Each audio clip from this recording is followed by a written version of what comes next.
Jadi aku tuh baru tahu kalau tetanggaku itu udah lama banget gak berhubungan seks sama suaminya. Ya mungkin ada belasan tahun kali. Itu aku juga diceritain ibuku ya. Ibuku tuh dikasih tahu sama orangnya langsung. Nah, ibuku ngomong ke aku gitu kan. Terus aku tanya emang kenapa? Katanya sakit hepatitis suaminya itu. Dan tapi orangnya tuh sukses banget loh, si bapak yang kena hepatitis ini tuh. Nah di situ aku langsung jadi inget waktu itu di base dewasa itu pernah ada yang curhat, dia itu nggak puas sama suaminya, ejakulasi dini, terus juga mainnya nggak enak dan nggak bisa muasin secara seksual sama sekali. Cuman suaminya itu sangat bertanggung jawab dan juga dari segi finansial itu sangat amat mencukupi, lebih dari cukup lah pokoknya, tipikal pria sukses. Nah ditambah sama satu hal lagi, aku tuh sering banget ya baca ya, kalau baca kayak motivasi orang-orang luar ya, orang luar sih, aku memang nemunya belum pernah aku nemu satupun orang Indonesia yang membahas hal ini.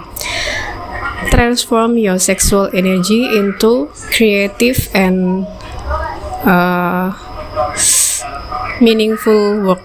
Jadi transformasikan energi seksual kamu itu ke pekerjaan yang pokoknya jadi ini tuh sebagai alat untuk menuju kesuksesan. Terus juga aku sering baca orang yang nggak bisa menahan hasrat seksualnya itu nggak akan sukses dalam kehidupan. Aku sering baca kayak gitu, itu sangat jomplang ya. Mungkin selama ini kita taunya kan kayak orang barat, dunia barat itu kan sangat mendewakan seks ya, ternyata enggak. Hasil dari bacaan-bacaanku ketika membaca antara kesuksesan dengan sexual energy ya, sexual drive gitulah, libido sama orang-orang itu justru berkebalikan. Mungkin selama ini kita nganggap mereka tuh orang-orang yang gonta-ganti partner kayak gitu kan, yang free sex kayak gitu. Ternyata enggak, justru kalau mau sukses tuh jangan seperti itu. Bahkan aku pernah baca katanya pacarnya Steve Jobs itu selama berhubungan seksual sama Steve Jobs itu nggak pernah yang namanya Steve itu ejakulasi. Jadi cuma muasin ceweknya doang, udah habis hubungan seksual dia akan kembali untuk kerja. Jadi dia menahan ejakulasinya itu dan biar biar semangat untuk kerja gitu. Cuman aku nggak tahu nih ini bener apa enggak itu loh, orang-orang yang hasrat seksualnya nggak tersalurkan itu lebih sukses apa gimana, aku nggak ngerti. Karena barusan aja aku cari coba jurnal ilmiahnya atau penjelasan ilmiahnya, aku nggak nemu. Justru ada yang simpang siur, ada yang bilang kalau semakin sering berhubungan, semakin banyak partner, semakin ya pokoknya yang dilampiaskan itu orangnya semakin sukses. Ada juga yang bilang justru orang-orang yang bisa menahan diri dari melakukan hubungan seksual apalagi sampai memilih partner yang salah itu adalah calon orang yang gagal gitu loh. Contohnya kayak main PSK, bagi ya itu ya orang-orang yang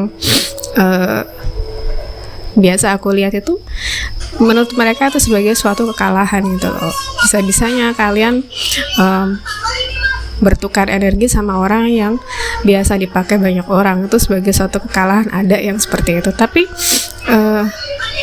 tadi aku baca artikel-artikel ada yang bilang semakin sering kayak gitu justru semakin sukses. Aku juga nggak tahu ya. Tapi kalau kayak aku pribadi ya, kalau misalkan kayak suami istri itu kan udah kebutuhan ya. Dan terus kalau misalkan berhubungan itu kan tersalurkan gitu kan. Cuman kalaupun enggak pun enggak apa-apa. Kayak aku pribadi ya, aku merasa ingin gitu kan, enggak harus gitu loh. Dan aku memang akan mengalihkan itu ke pekerjaan. Mungkin itu ya, aku bisa mengambil dan membenarkan bahwa orang yang enggak bisa puas secara seksual lebih sukses ya karena itu akan mengalihkan gitu loh. Kayak aku pengen, tapi kondisi nggak memungkinkan, badanku sakit misalkan, atau anak-anak juga lagi sakit, aku akan mengalihkan itu, pikiranku itu yang lagi nggak karu-karuan untuk kerja. lebih sukses kan aku kan. Tapi ya kalau misalkan aku bisa mendapatkan seks yang lebih, itu juga enak juga, dan buat kerja plong rasanya, jadi sukses juga gitu. Jadi ya nggak tahu, pokoknya apa ya, aku nggak ngerti maksudnya lebih betul yang mana. Tapi dari banyaknya nasihat yang aku baca, quote-quote yang aku baca tuh, jangan pernah untuk mengumbar energi seksual kita ke arah yang salah atau ke orang yang salah, karena itu bisa menghancurkan segalanya gitu.